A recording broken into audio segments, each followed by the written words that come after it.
Replacing the starter on a Toyota RAV4 is relatively simple. Let's begin by removing the battery, but first we have to take this plastic cover out so that way we have access to the bolt that holds the battery bracket. You will have a bunch of clips that holds this cover, but I don't have any on this vehicle, and the only two that I have are loose, so easy for me to remove it. For you, you will have to take all those out. Now with this plastic out of the way, right here you can see the bolt that is holding the bracket.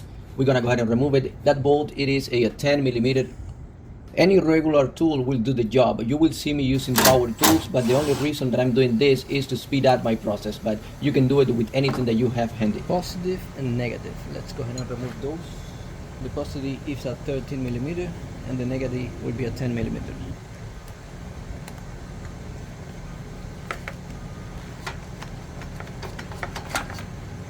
Now for the negative, the 10mm.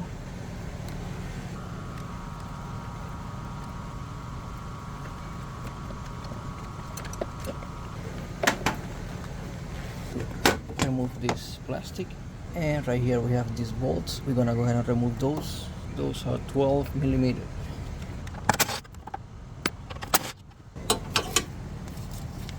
Two more, one right there and this other one right here. We're gonna go ahead and remove those.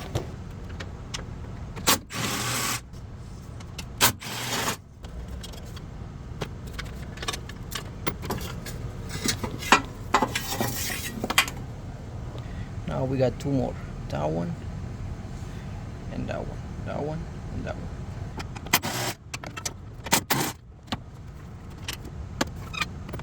And as you can see, once you remove those two pieces of metal, you will have a clear view of the starter. That one right there that you are seeing is the starter. Okay, so now right here you have to press and pull. That's all we have to do to remove this plug. This usually has a clip right here. This one got broken, nothing was there, so I really don't know what happened. Now we have to flip this plastic to expose the nut. We're gonna go ahead and remove that nut right now. 30mm socket.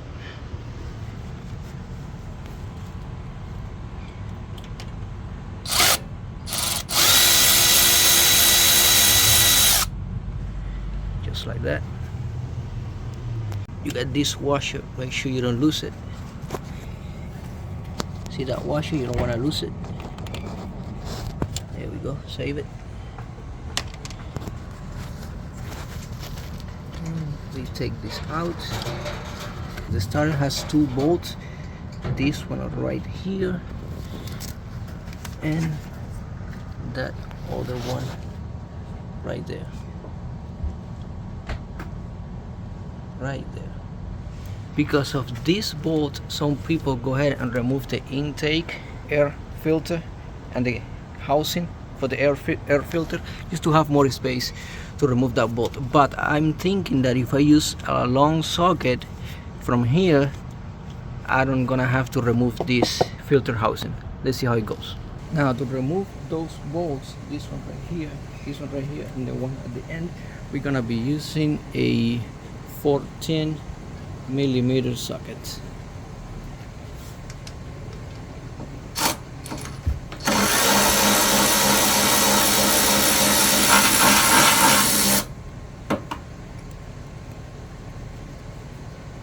And this one is out. Now for the one on the back.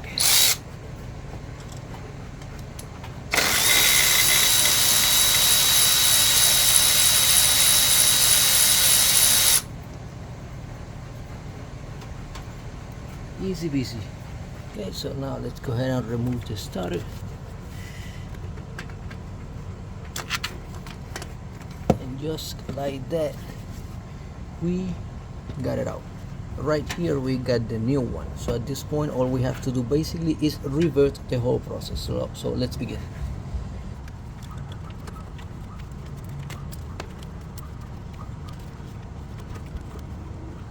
Here, so first we're gonna go ahead and place the bolt by hand.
So when placing all the cables back, we have 1, 2, 3 on that 4 bolt.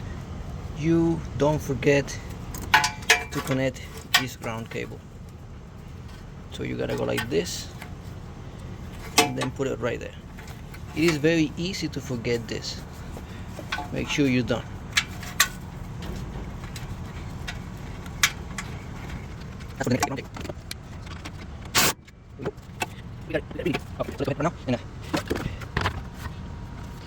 Place this cover.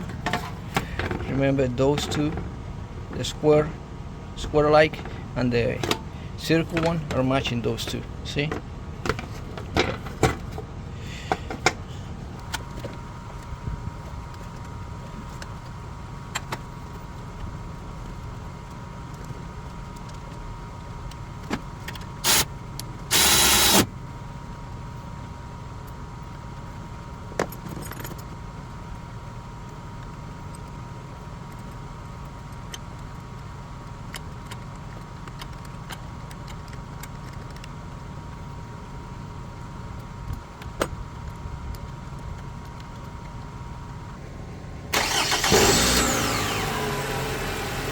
And there you have it, just like that you got your starter replaced. If you learned something new today, don't forget to like. See you in the next one.